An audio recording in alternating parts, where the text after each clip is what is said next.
कृषि में digital infra तैयार करने की बात कही गई है, जिससे किसान कई परेशानियों से बच जाएगा और विशेषकर दलहन और तिलहन का उत्पादन बढ़े, किसान को भी ठीक दाम मिले। इसलिए दलहन की 3 फसल उड़द,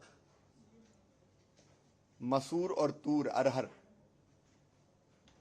वो अगर किसान पैदा करेगा तो पूरी एमएसपी पे खरीद होगी। उसके लिए समृद्धि पोर्टल भी लॉन्च किया गया है और हमारा देश दलहन और तिलहन के उत्पादन में आत्मनिर्भर बने, इस बात का प्रयत्न किया जाएगा। और इस प्राकृतिक खेती के मिशन में हम किसानों को प्रशिक्षित करेंगे प्राकृतिक खेती के लिए।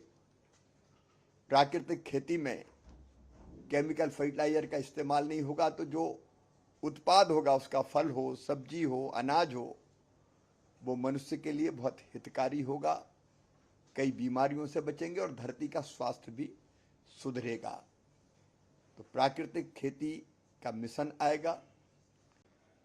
किसान की दृष्टि से अगर देखें तो इसमें सभी पक्षों पर ध्यान दिया गया है।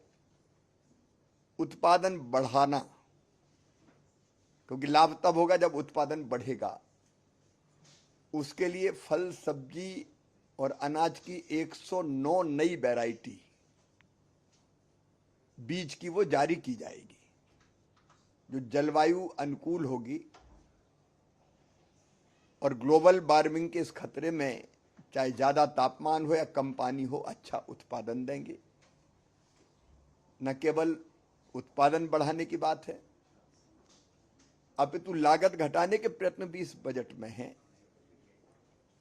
किसान को किसान क्रेडिट कार्ड हो या सस्ता ऋण हो, उस पर उसके कारण किसान की लागत घटेगी। प्रधानमंत्री किसान सम्मान जैसी योजना से जो छोटे और सीमांत किसान हैं, उनकी लागत में कमी आएगी। इनपुट डालने का मौका इस राशि से उनको मिलेगा, लेकिन उत्पादन के ठीक दाम देने के लिए एमएसपी पर खरीदी सुनिश्चित की गई है।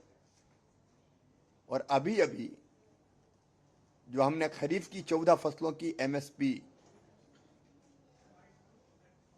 जिन दरों पर होगी, वो एमएसपी की दरें हमने जारी की थी। इससे किसान को ठीक दाम मिलना सुनिश्चित होगा।